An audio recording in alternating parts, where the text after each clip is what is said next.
Ismaël Bennacer, on en parlait du côté de Marseille, c'était surtout suite au départ de Valentin Rongier à Rennes. Il y a Matt O'Reilly aussi, jeune joueur de Brighton, le Danois, qui était ciblé. Donc il y avait déjà une shortlist. Adrien Rabiot, c'est encore autre chose. Il y a d'autres joueurs qui vont entrer dans la balance, qui n'ont pas été cités précédemment et qui vont venir avec peut-être un petit peu plus de créativité, avec un profil différent, sans doute, qui va coller aux exigences de Roberto De Zerbi. Ce ne sont pas Matt O'Reilly et Bennacer qui vont venir compenser un départ qui n'est pas encore acté. Quand on regarde les chiffres, on a regardé un petit peu la comparaison entre Rabiot, Bennacer et O'Reilly. Adrien Rabiot est largement au-dessus dans les tacles réussis, dans les duels aériens.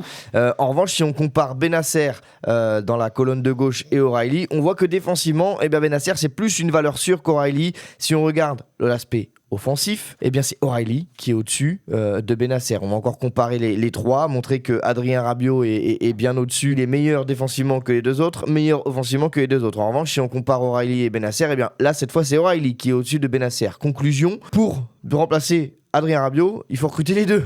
Donc, ça prouve aussi la force d'Adrien Rabiot, avec un O'Reilly meilleur offensivement, un Bennacer meilleur défensivement. Sinon, on parle d'une autre option. On parle de Marc Casado du FC Barcelone. Est-ce que c'est possible pour l'OM? Est-ce que c'est vraiment un tuyau? J'ai vu ça passer. Pour l'instant, j'ai pas de confirmation de cette piste. C'est un joueur qui colle totalement au De Zerbi Ball. C'est-à-dire qu'il pourrait facilement rentrer dans le schéma de jeu proposé par Roberto De Zerbi. Donc sur le profil, ça paraît tout à fait crédible. Là, on parle 30 millions d'euros là quand même. Grosso modo, il faudra voir si Adrien Rabiot part, mais s'il part, il y a aussi son salaire qu'il faut prendre en compte, et il a un très très gros salaire, et ça va libérer aussi de la masse salariale. Et lui, Casado, il coche un peu toutes les cases. Offensivement, il est même meilleur que Rabiot dans les occasions créées par match la saison dernière avec le Barça. Dans les interceptions, il est même au-dessus. Dans les tacles réussis, il y a un petit Rabiot est au-dessus, mais il est quand même dans les temps. C'est un joueur qui peut avec son profil, effectivement, comme tu disais Fabrice, coller parfaitement au projet De Zerbi. La seule différence, c'est qu'il est beaucoup plus jeune que Rabiot et donc avec un peu moins d'expérience.